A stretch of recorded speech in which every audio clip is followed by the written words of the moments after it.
Dear friends, it's once again Erev Shabbos, time for me to send you a message to carry you through the Holy Shabbat.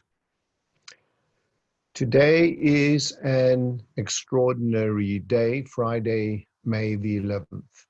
Extraordinary for you, extraordinary for me, because the times we are living in right now are certainly extraordinary.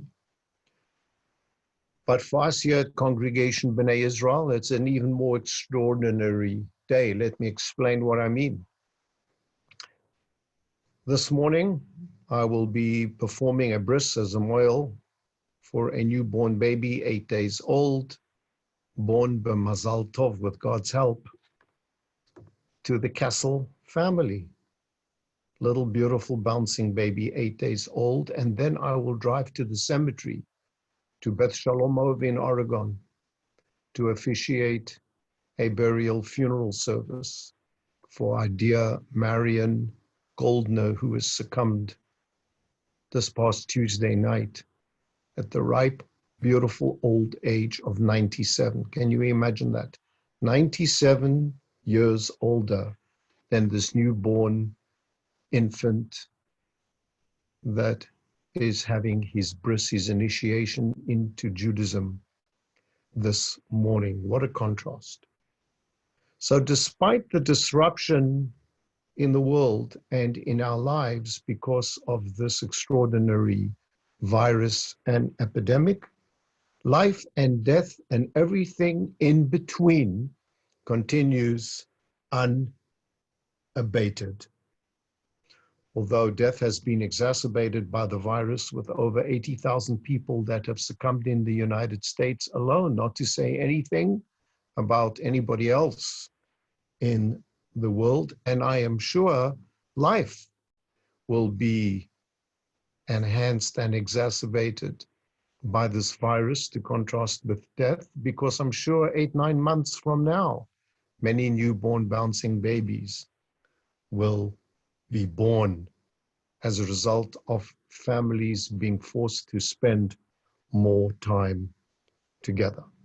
Our combined Torah portions that we read this week, and as we conclude tomorrow on Shabbat, the book of Vayikra, the third of the 5 books of the Torah, with the 2 combined Sidrot of Bahar and Bechukotai. They are full of hope, of compassion, of love, of justice, of mitzvot, and they speak about the Shabbaton, the sabbatical year, every 7th year, the Jubilee, the Yovel, the 50th year, and amongst other things that the Jubilee and the sabbatical entail, like the redistribution of wealth, which brings to mind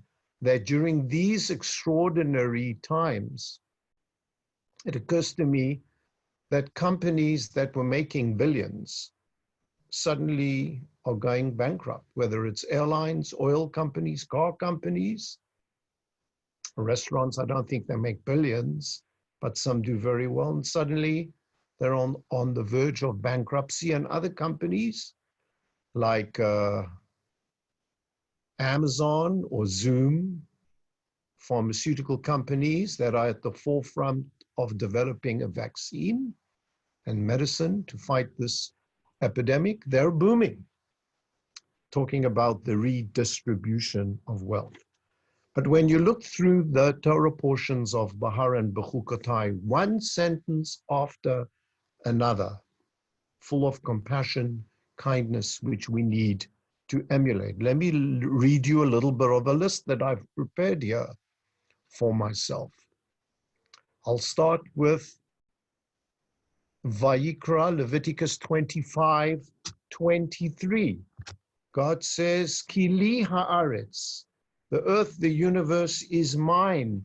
Ki gerim v'toshavim atem imadi. You are merely strangers and sojourners with me in my universe. And therefore we need to take good care of it. For example, Leviticus 25:6. Don't let anyone, not even strangers or slaves, go hungry. Or Leviticus 25:10.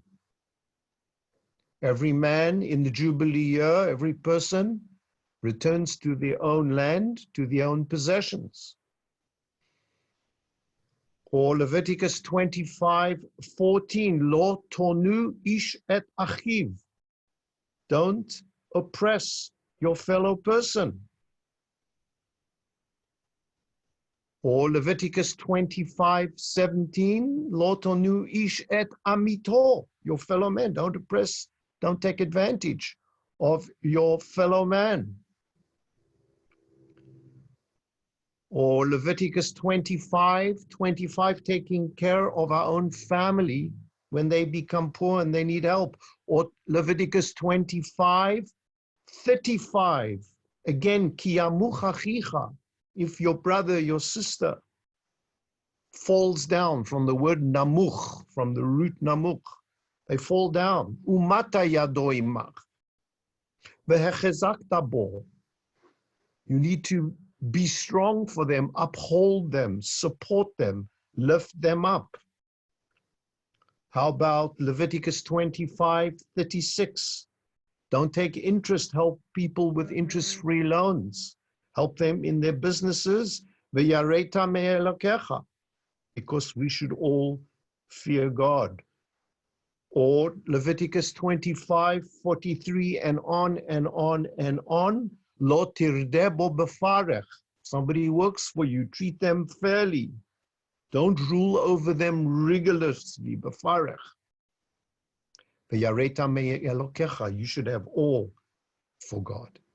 So friends, talking about the redistribution of wealth, the Torah here in this week's Torah portions brings us a wealth, no pun intended, of guidelines of mitzvot to keep life and the world fair. I'd like to conclude with the final sentence from the Haftarah, the prophetic portion. Beautiful, beautiful Haftarah. Hashem uzi uma uzi, from Jeremiah chapter 16. God is my strength, my stronghold. And then the end of the Haftarah, chapter 17, sentence 14. How appropriate for these times. Rafa'eni Hashem ve'erafei hoshi'eni ve'ivasheya ki tehilati ata. Heal me, O God. Let me be healed. Save me, let me be saved, because you are my praise, tehilati ata. You are my glory, O God.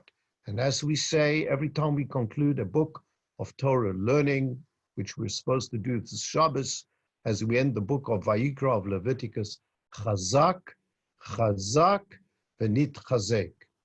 You be strong, I'll be strong, let us all be strong, let us strengthen each other, and all will be well, Venit Chazek, in the end. Shabbat Shalom.